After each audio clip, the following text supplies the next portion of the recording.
What's going on, guys? My name is James Collects, and if you're finding me for the first time, I am both a nerdy collector and an eBay reseller.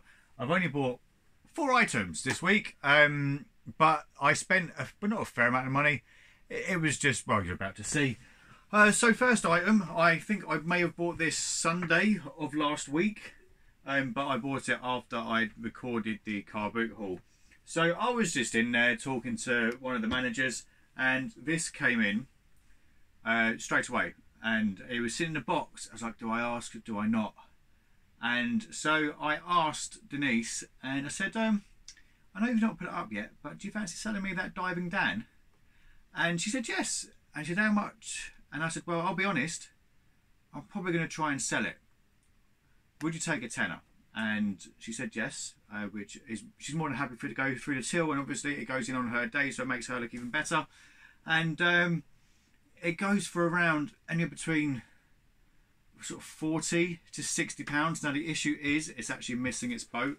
I'll show you guys the back, and you can see this was 1980s, I think. I want to say 1980s. Matchbox, yeah, 1980s. So this would go on the side of the bath, and old Dan would dive into the bath with you. So it's got the dinghy, which is obviously that's supposed to be red and white. It's a lot more white than red now, and Dan is in there, but he's falling behind at the moment. So it's okay box condition. It's just slightly gutting that there's no actual boat in there, because that would be the money maker. And the spares for this thing goes, I mean, Dan himself is worth a tenner. And then you've got the box condition is fairly decent. The plastic needs to be re-glued up in this corner here, but apart from that, box is really, really nice. So I'm probably going to stick it on for something stupid like £80 or best offer, and then just see what happens. But yeah, that is one of my favourite finds, because it's just, it would have been something that most people had in the early 1980s, and you just don't see them out and about very often anymore. Next item is a sealed Playmobil set. This is set number 5415, and it's only got 38 pieces. It's the wildlife set, but there's a gorilla, there's a woman with a camera, there's a baby gorilla, and a couple of animals. Completely brand new and sealed. I believe, yeah, it's 2013. Current going rate is around 50 or 60 pounds. I paid £4.99. Then we have 2 more items left, and they are both Star Wars items. Picked this up from a charity shop. Oh, that way around. It was a whopping £3. It's not worth a great deal. Second hand, these go for around £15 or so. This is still in its cellophane, so I've not seen anything. I admittedly only looked for like 2 minutes on eBay to see if there were any available that were brand new. So, I mean, unfortunately there is a bit of damage, but that's to be expected with something which was released, oh god, in 1995. And then the last item, I'm not going to pick it up yet because it's quite big, awkward and heavy, and was most likely in the thumbnail. So I paid £35 for this. The lady said that I could pick up from 2 places depending on what sort of times I could potentially get to either one of those. So we ended up meeting at her father-in-law's, and awkwardly I got there before she did. So I got invited into the house. We spoke about Australia and their son who had been sailing around Bali or something or other. So yeah, this is what we got. Admittedly, it's not as heavy as it once was, because this thing, it takes D batteries. How many of these big ass batteries do you think it takes? No more. It takes 16 of these bloody things. Now I had to take the front off, or the top off, to re-put part of the Y-wing back on, and the lights weren't working, and I've tried fiddling around with all the batteries that are in there. There's absolutely nothing. However, there is a lead which was poked up inside, so I believe it can be powered on via mains, which is this little thing there. So I'm going to give it a go. I've got to try and find the right piece of kit, which is going to be an absolute nightmare. But why you need like 16 D batteries to power like 4 LEDs, I mean, they must have had this thing on non-stop since they got hold of it, and this came out in 2017. As for what it's worth, second hand, the Lego set itself goes to around £50 or £60. You can still buy it brand new for around £75 or so. As for what it's worth in its display case, genuinely don't know.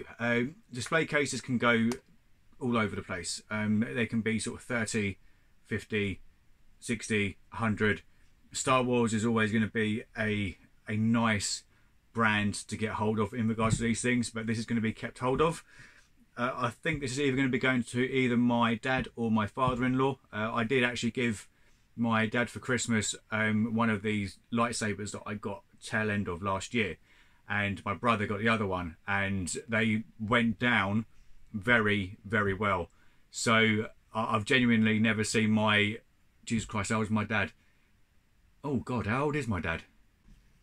I've never seen a 58-year-old man act more like a child. It was great. I think it honestly was something that sent him straight back to his youth, which was possibly the best Christmas present that I personally have ever given someone. I mean, my dad and my brother were on the floor playing, putting their lightsabers together. It was absolutely fantastic.